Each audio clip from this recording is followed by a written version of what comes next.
यज्ञ शिष्टाशिन सन्तो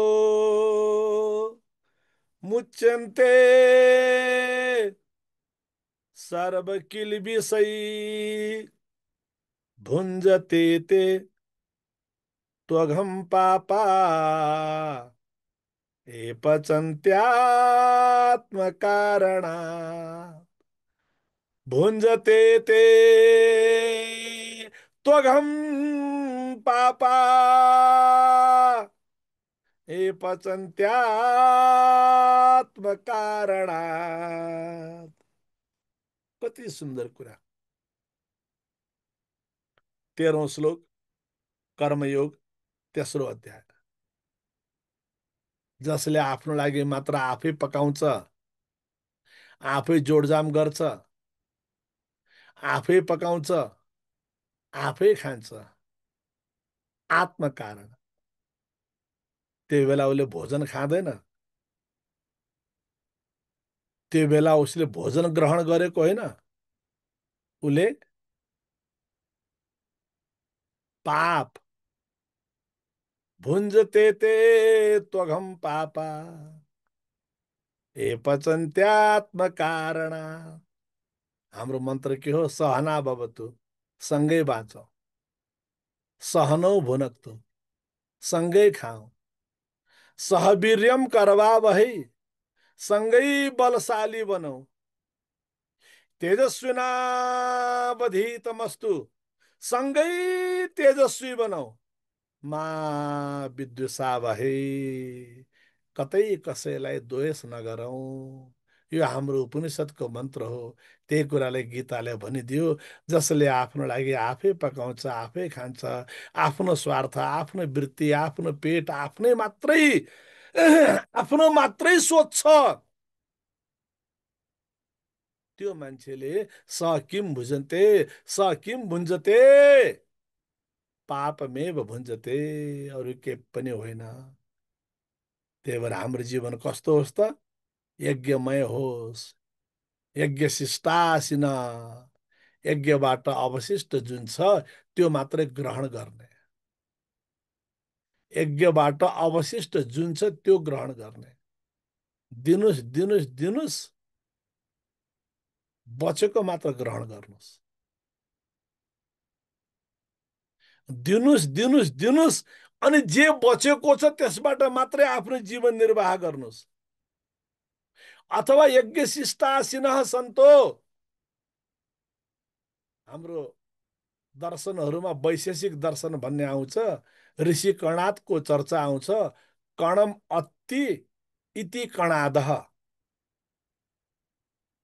कणाद कस्ता कस्ता ऋषि, वैशेषिक दर्शन, जसलाई परमाणु शास्त्रको पहिलो व्याख्याता भन्न सकिन्छ, परमाणु शास्त्रको पहिलो दार्शनिक या वैज्ञानिक या चिन्तक भन्न सकिन्छ, विश्लेषक भन्न सकिन्छ।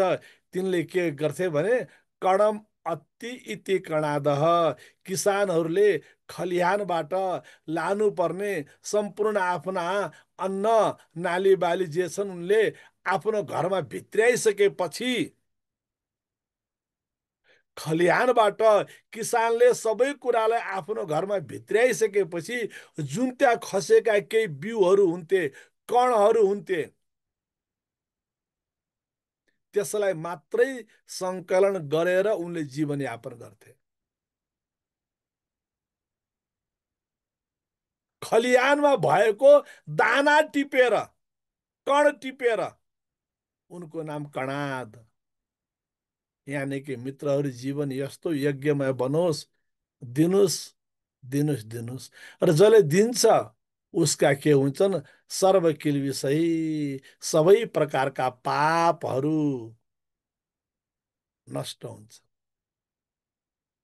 र दिने सिद्धान्त त कस्तो छ भने मित्रहरू, दिएर कहिले कसैको घट्दैन। अझ भनियो भने दिने विज्ञान के हो? दिने विज्ञान के हो? जसले जति दिन्छ उसले उति पाउँछ, जसले जति दिन्छ उसले झन बढी बढी बढी पाउँछ। यो अस्तित्व विज्ञान हो, is the law of nature. जसले यसको अभ्यास गर्नुभएको छैन उहाँलाई गणितीय रूपमा यो बुझ्न गाह्रो पर्ला। दिएपछि त घट्छ नि, दिएपछि त घट्छ नि, तर होइन, दिएपछि घट्दैन। जीवन विज्ञान र गणित विज्ञान फरक छ। अङ्क गणितको विज्ञान र जीवन गणितको विज्ञान फरक छ। यहाँ धरतीलाई तपाईँ एक दाना दिनुहुन्छ, धरतीले तपाईँलाई 100 दाना 1000 दाना दिएको जस्तै हो। एक दाना अन्न जुन तपाईँले धरतीलाई दिनुभएको छ उसले तपाईँलाई फेरि प्रतिफलमा 100 दाना 1000 दाना। सायद दैवज्ञराज नेपाने कविको कविता जस्तो लाग्छ मलाई। म एउटा गीत हुँ यस्तै कर्मयोग सिकाउने, म एउटा गीत हुँ यस्तै कर्मयोग सिकाउने, सधैँ आषाढमा गाई सधैँ मङ्सिर ल्याउने। सधैँ आषाढमा गाई सधैँ मङ्सिर ल्याउने। तपाईँले एक दाना दिनुहोस्, तपाईँले 100 दाना पाउनुहुन्छ। त्यही भएर यज्ञ शिष्ट जुन हो, तपाईँले शुभ कर्म गरेर तत्पश्चात जुन तपाईँको अधिकार छ त्यसबाट सुखी भावले, शान्त भावले, सरल भावले, सहज भावले जीवनयापन गर्ने हो। नबुझ्ने मान्छेहरू यज्ञमा यतिका कुरा खर्च भयो, यतिका जौ, यतिका तिल, यतिका घिउ, यस्तो यस्तो यस्तो यस्तो यति खर्च भयो भनेर कराउँछन् नबुझ्ने मानिसहरू, अथवा अथवा जानी जानी बुझ्न नचाहने मानिसहरू, अथवा जानी जानी बुझ्न नचाहने मानिसहरू। तर त्यही यज्ञले, अब यसको व्याख्याहरू आउला वेदनिधिजीबाट, अरू मित्रबाट आउला। त्यही यज्ञमा दिएको कुराबाट हाम्रो वातावरणीय सुरक्षा कसरी हुन्छ, त्यही यज्ञबाट प्रकृतिमा त्यो उर्वरा शक्तिको विकास कसरी हुन्छ, त्यही यज्ञबाट हाम्रो इकोसिस्टम कसरी तपाईँको ब्यालेन्स हुन्छ, त्यही यज्ञबाट तपाईँको ओजोन लेयरलाई कसरी चाहिँ मेन्टेन गरिन्छ, त्यही यज्ञबाट टोटल तपाईँको नेचरलाई तपाईँको चाहिँ यसको आफ्नै फ्लोमा, नेचरलाई आफ्नो रिदममा कसरी लान सकिन्छ। अहिले तपाईँले कार्यक्रममा कुन कुन देशका हुनुहुन्छ मलाई थाहा भएन अहिले। अब हामी एक हप्तादेखि ल भन्नुहोस् त ल, कहिले कुन आन्दोलन, कहिले कुन आन्दोलन, कहिले रगतको पीडा छ, कहिले चाहिँ बाढीको पीडा छ। हामी त लगातार पीडामा छौँ। अहिले सूर्यको दर्शन नभएको 5 दिन भइसक्यो। ल भन्नुहोस् त, कहिले रगतको पीडामा छौँ, मृत्युको पीडामा छौँ, आन्दोलनको पीडामा छौँ, आगो लागेको छ, दरबार जलेको छ, छाती जलेको छ, इतिहास जलेको छ, भविष्य पनि जलेको छ। के जलेको छ, के जलेको थाहै छैन अझै। त्यसको लेखाजोखा त आएकै छैन अझै। के जल्यो, के जल्यो, के जल्यो, के जल्यो। भित्रभित्र कहाँ कस्तो रिसर्च भइरहेको होला। त्यो रिसर्च पनि भइसकेपछि लास्टमा ल्याउने मान्छेले कहाँ कुन देशको इसारामा फेरि कसरी ल्याउने हो। रिसर्च सही आउला, रिसर्च सही आउला, आउँछ, आउनुपर्छ। रिसर्च गलत हुँदैन, तर रिसर्चको प्रेजेन्टेसन गलत हुन्छ, इन्टेन्सन गलत हुन्छ। रिसर्च गलत हुँदैन, but finally the moment when they have presentation, that time it depends on their intention. हामी पीडामा छौँ। अहिले बाढी छ, अहिले तपाईँको लगातार पानी छ, अझै के हुने हो। त एनिवे मित्रहरू, सबै कुराको ब्यालेन्स यज्ञ प्रकृति विज्ञान हो, यज्ञ अग्नि विज्ञान हो, यज्ञ इकोसिस्टमलाई मेन्टेन गर्ने हाम्रा पुर्खाले खोजेको एउटा सशक्त माध्यम हो। घर घरमा सजिलैसँग गर्न सकिने, आफ्नै अन्न, आफ्नै बारी, आफ्नै खेत, आफ्नै करेसाबारी, आफ्नै पौरखले उत्पादन गरेको, कतै कसैबाट इम्पोर्ट गर्नु नपर्ने, कतै कुनै डलर एक्सचेन्ज गरेर कतैबाट तपाईँले इम्पोर्ट गर्ने कुरा होइन, तपाईँकै आफ्नै करेसाबारीको कुरा हो। त्यो यज्ञको कुरा पनि गीताले गरेको छ। र साथै जीवन विज्ञानसँग जोडिएको यज्ञको पनि कुरा गरेको छ। यानि कि तिम्रो जीवन दानमय बनोस्, तिम्रो जीवन ज्ञानमय बनोस्, तिम्रो जीवन सेवामय कर्ममय बनोस्। त्यो नगरिकन यदि भुञ्जते चेत तर्हि किं भवति पापमेव। तपाईँका पापहरू सर्व किल्बिसै त्यो कदापि तपाईँको त्यसबाट तपाईँलाई छुटकारा नमुच्यते। यही प्रसङ्गमा एउटा अर्को सानो श्लोक, अन्नात् 14औं श्लोक, प्रसिद्ध श्लोक, अन्नात् भवन्ति भूतानि पर्जन्यादन्न सम्भव यज्ञात् भवति पर्जन्यो यज्ञः कर्म समुद्भव यज्ञात् भवति पर्जन्यो यज्ञः कर्म समुद्भव। अब हामीले रामायण आदि ग्रन्थहरूमा, महाभारत आदि हाम्रा ग्रन्थहरूमा र हाम्रा सम्पूर्ण स्मृतिहरूमा याज्ञवल्क्य स्मृति, पराशर स्मृति लगायतका वशिष्ठ स्मृति, नारद स्मृति आदि जति पनि हाम्रा ग्रन्थहरू छन्, ती सारा ग्रन्थहरूमा हामीले यज्ञको चर्चा गरेका छौँ। भगवान रामले सबभन्दा पहिले धनुष चलाएकै यज्ञको रक्षाको लागि हो। पहिले जुन धनुष चल्यो, पहिले जुन बाण चल्यो, त्यो पहिलो बाण यज्ञका लागि हो। विश्वामित्रको गएर पहिलो बाण चलाएकै यज्ञ रक्षाको लागि हो। अनि लङ्का गएर जुन अर्को लङ्का जाने क्रममा लङ्का जाने क्रममा त्यो यज्ञ अझ विशाल भएर गयो। अब त्यो यज्ञ विशाल भएर जाँदा त्यो यज्ञ कसरी, त्यो बाण कसरी चल्यो? यज्ञ रक्षाका लागि, नारी रक्षाका लागि, ऋषि रक्षाका लागि, धर्म रक्षाका लागि व्यापक रूप, यानि कि यज्ञदेखि पृथक हुने, विमुख हुने कुरा त रहेनछ। भगवान श्रीकृष्ण पनि अन्त्यमा गएर सान्दीपनि मुनिको आश्रममा गएको बेलामा तपाईँले बार बार पढ्नु भएको छ, अन्त्यमा उनका लागि पनि यज्ञ त अनिवार्य रहेछ, संविधा सङ्कलन गर्नै पर्ने, गुरु सेवा गर्नै पर्ने।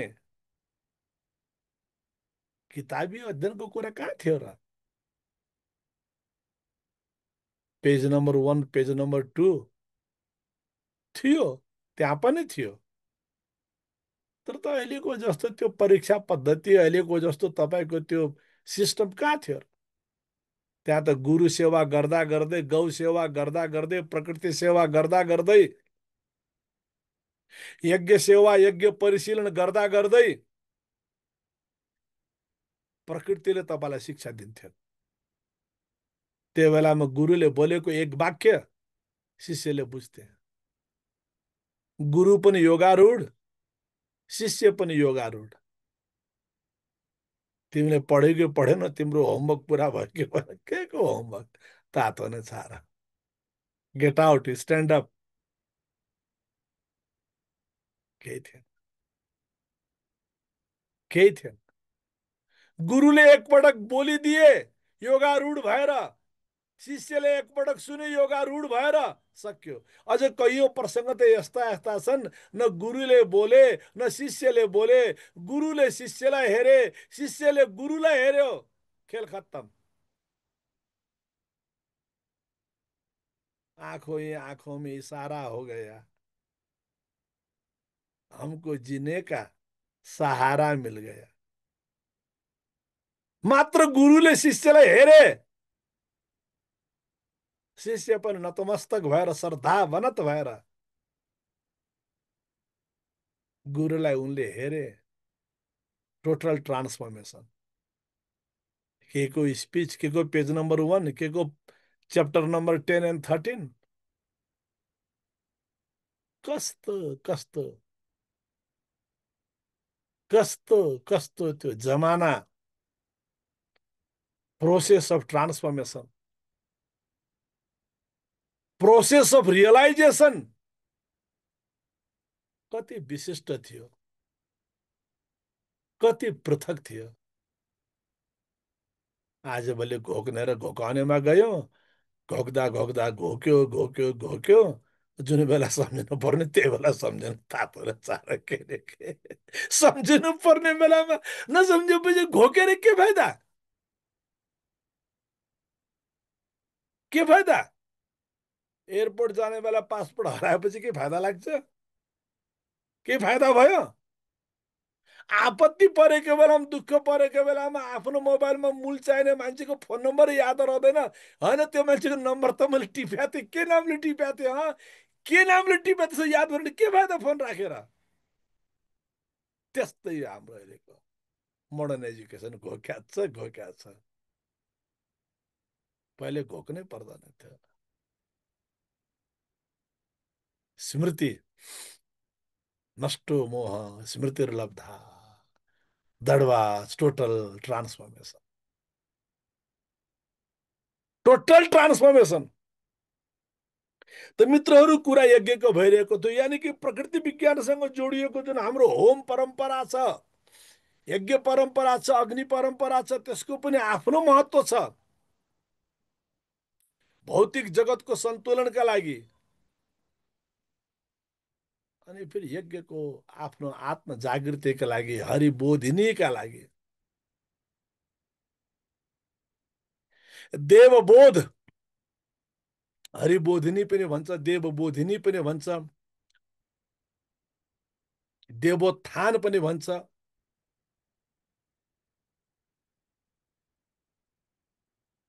त्यो देवबोध, हरिबोध, तत्त्वबोध, त्यसका लागि पनि यज्ञ छ। त्यही कुराले कोमल गीताले कति राम्रो छ, जन्मन्छन् अन्नले प्राणी, अन्न उम्रन्छ वृष्टिले,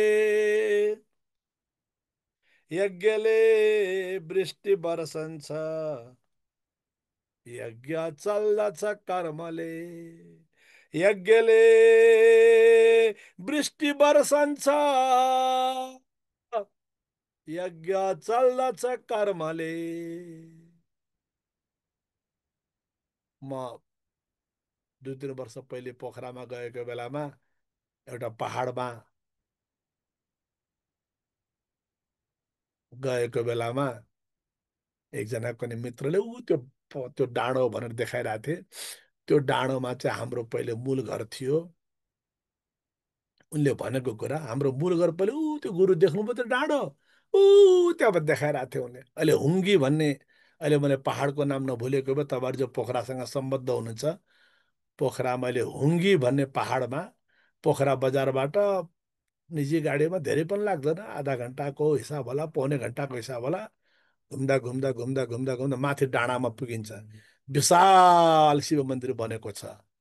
त्यो बनेको धेरै भएको छैन, यस्तै तपाईँको 4-5 वर्ष मात्रै भयो होला। विशाल, सायद अहिले पोखराको सबभन्दा ठुलो भगवान शिवको मन्दिर पोखरामा बनेको, अथवा नेपालमै यति ठुलो डाँडामा यति ठुलो मन्दिर भगवान शिवको बनेको त्यो नै होला।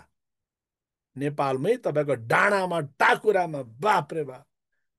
उस बेला जाने बेला त गुरुजी आउनुभयो भनेर धुमधाम घुमाए, के गरे, पछि त क्या हुन्थ्यो, आफूले जुत्ता राख्ने ठाउँ पनि छैन, आफूले पालो पाइँदैन, त्यस्तो त्यस्तो पनि भयो। त्यत्रो भिड, बाप रे बाप। लौनुमा फलानु भनेर खबर पठाएपछि बल्ल बल्ल बल्ल भिड छिचोल्न पाइएको मात्र तपाईँको 5-7 वर्षको बिचमा। त्यही बेलामा एकजना जल लिएर गएका थिए, त्यो मान्छेले अर्को पहाड देखायो, गुरु फलानु पहाड, हाम्रो बाजेले बादललाई पन्छाउँथे अरे।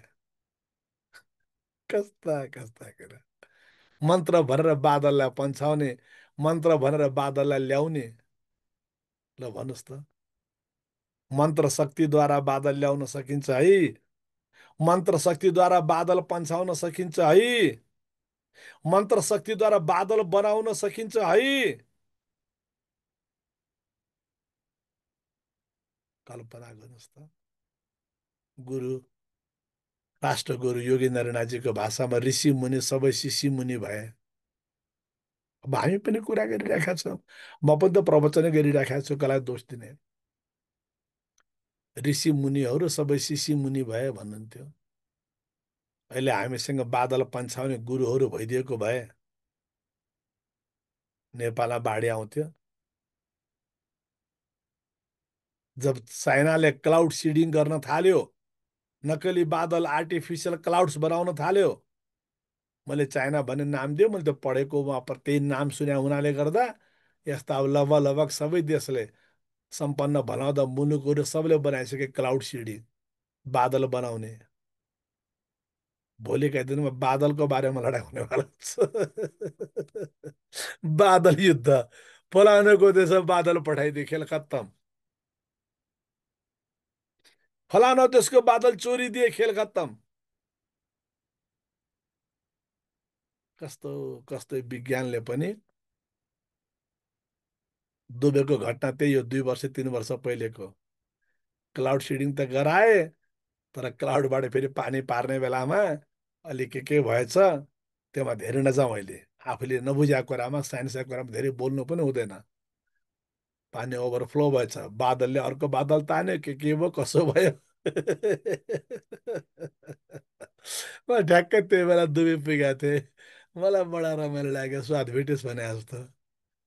बादल चोर्न पाइँदैन, प्रकृतिमा छेडखानी गर्न पाइँदैन, आर्टिफिसियल काम गर्न पाइँदैन, तर बादल चाहिन्छ। बादलको सन्तुलन चाहिन्छ, बादलको व्यवस्थापन चाहिन्छ। तर कसरी चाहिन्छ, कसरी चाहिन्छ, हेर्नुहोस्, यही हाम्रो गीता। यही तपाईँको कति नम्बरको श्लोक? कर्मयोग, तेस्रो अध्याय 14 श्लोक। अन्नाद भवन्ति भूतानि। अन्न भएन भने तपाईँ हामी कसरी बाँच्ने, भूतानि, पशु पक्षी प्राणी लगायत सबै। अनि फेरि त्यो अन्न कहाँबाट पाइन्छ? अन्न कहाँबाट पाइन्छ? उही जमानामा स्कुलमा सोध्यो, दुध कहाँबाट पाइन्छ भन्दा चाहिँ प्याकेटबाट पाइन्छ भने अस्ति, सुपर मार्केट पाइन्छ भने अस्ति। त्यो अन्न कहाँबाट पाइन्छ त? पर्जन्यात अन्न सम्भव। त्यो पर्जन्यबाट, बादलबाट, त्यसबाट बल्ल अन्न हुन्छ। अनि त्यो पर्जन्य कहाँबाट हुन्छ? बादल फेरि कहाँबाट आउँछ त? कस्तो सिस्टमेटिक, बाप रे बाप। त्यो पर्जन्य बादल कहाँबाट आउँछ त? यज्ञात भवति पर्जन्यो। It's not artificial, it's not AI, it's not AI, it's NI, natural intelligence. It's not AI, it's DI, divine intelligence. It's not AI, S I, spiritual intelligence. त्यो पर्जन्य चाहियो, तर कसरी त? यज्ञात भवति, यज्ञद्वारा। स्पष्ट भन्थ्यो। त्यो यज्ञ गर्ने अधिकार हरेक जातिलाई छ, हरेक समुदायलाई छ, हरेक सम्प्रदायलाई छ, हरेक वर्गलाई छ, हरेक वर्णलाई छ, हरेक क्षेत्रलाई छ। शुद्धता चाहियो, पवित्रता चाहियो, निष्ठा चाहियो, आचरण चाहियो। यज्ञ आफ्नै करेसा बारी, यज्ञद्वारा पर्जन्य। कत्रो अध्ययन गरे। क्लाउड सिडिङ त घर घरमा रहेछ हाम्रो। हामी सबै वैज्ञानिक रहेछौँ, तर हामी वैज्ञानिक बुझेनौँ। आज क्लाउड सिडिङ मैले पनि गरेँ। हरिबोधिनी एकादशी मैले पनि यज्ञ गरेँ आज। म पनि साइन्टिस्ट हो आजको लागि। हरिबोधिनी एकादशीको दिन पण्डितजीलाई बोलाएर, मेरो आफ्ना पारिवारिक मित्र पण्डितजीलाई, मलाई किनकि तामझाम मन पर्दैन, मलाई निकटबाट चिन्ने को मित्र हुनुहुन्छ, राजनजी हुनुहुन्छ, को हुनुहुन्छ, म झै झमेला आदि इत्यादि जोगी मान्छे, अरूले गरेकोमा मेरो आपत्ति छैन, तर मेरो आफ्नो आफ्नै मस्ती छ। एकजना मित्र हुनुहुन्छ, गुरु मान्छे, उहाँलाई होइन गुरु म आउँछु, मैले तपाईँलाई सम्म चिनेको छु भने आनन्दले गरियो। आज आज क्लाउड सिडिङ गरियो। आज बादल जन्माइयो, बादल बनाइयो, बादल रक्षा गर्ने, प्रकृति रक्षा गर्ने, इकोसिस्टमलाई ब्यालेन्स गर्ने, ओजोन लेयरलाई कन्ट्रोल गर्ने। बाप रे बाप, बाप रे बाप। त्यो सारा कुरालाई कन्ट्रोल गर्ने, अल तपाईँका नेगेटिभ एनर्जीलाई कन्ट्रोल गर्ने कुरा त सारा हाम्रो यज्ञमा रहेछ। हरेक मान्छेले यज्ञ गर्यो भने कम होला। त्यही भएर अग्निहोत्री भनेर सुन्नु भएको छ नि। नेपालमा पनि त्यस्तो अग्निहोत्री छन्। दैनिक अग्निहोत्र नगरिकन, दैनिक यज्ञ नगरिकन भोजनै नगर्ने वर्षौं वर्षदेखि। अनि यज्ञात भवति पर्जन्यो, यज्ञ कर्म समुद्भव। त्यही यज्ञ हाम्रो कर्म हो, त्यही यज्ञ हाम्रो जीवन हो, त्यही यज्ञ हाम्रो सङ्कल्प हो, त्यही यज्ञ हाम्रो निष्ठा हो, त्यही यज्ञ हाम्रो जीवन हो। त्यही भएर यो कर्मयोग भनेको त्यही हो। यज्ञ कर्म समुद्भव।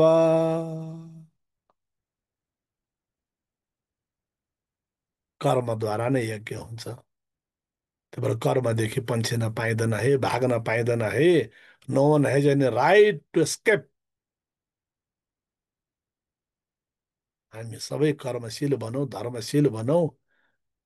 हामी सबै हाम्रा आफ्नो सनातन धर्म संस्कृति जे छ, हाम्रो पुर्ख्यौली विज्ञान जुन छ, हाम्रो मूल परम्परा जुन छ, कुल परम्परा जुन छ, त्यसमा विश्वास गरौँ र यज्ञमय जीवन, यज्ञेन यज्ञमय जन्त देवा, तानि धर्माणि प्रथमानि आसन। त्यही यज्ञ नै के रहेछ, पहिलो धर्म रहेछ। तानि धर्माणि प्रथमानि। यज्ञ बाहेक त अर्को के पनि रहेनछ।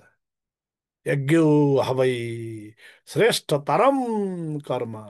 यज्ञ नै के हो, सबैभन्दा श्रेष्ठ कर्म हो भनेर हाम्रा शास्त्रहरूले बताएको छ। यज्ञदेखि पन्छिन पाइँदैन, यज्ञदेखि भाग्न पाइँदैन। रामले, कृष्णले, हाम्रा सम्पूर्ण ऋषिहरूले यही यज्ञ गरे। हाम्रा पुर्खाहरूले यही यज्ञ गरे र हाम्रो जीवन आजको तेस्रो अध्याय जीवन यज्ञमय बनोस्, जीवन कर्ममय बनोस् र हरिबोधिनी होस्। जय होस् मित्रहरू, पुनः पुनः नमस्कार। अब मैले बिदा लिएँ। धन्यवाद। जय होस्।